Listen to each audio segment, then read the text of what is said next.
আসসালামু আলাইকুম ভিউয়ার্স, চলে যাচ্ছি মধুপুরের আনারস খাওয়ার জন্য। তো আমরা অনেক সবাই জানি যে হচ্ছে মধুপুরের আনারস অনেক মিষ্টি হয়, অনেক সুস্বাদু হয়। তো আমরা ৩ ভাই মিলে চলে যাচ্ছি মধুপুর। তো আপনারা দেখতে পাচ্ছেন যে এর মধ্যে বাগানের প্রায় অনেকটা কাছে চলে আসলাম।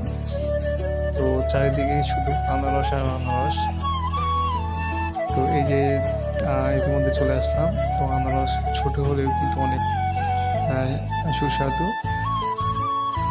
আপনারা দেখছেন যে বাগানের পর বাগান, শুধু আনারস আর আনারস।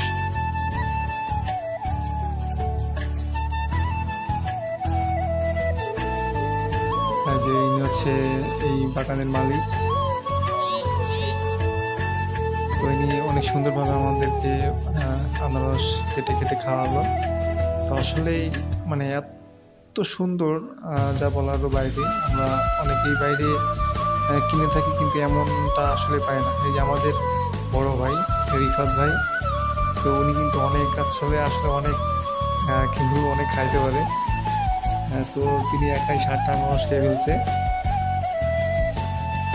তারপর হচ্ছে আসলে সবাইকে ঘুরে ঘুরে দেখে একটু।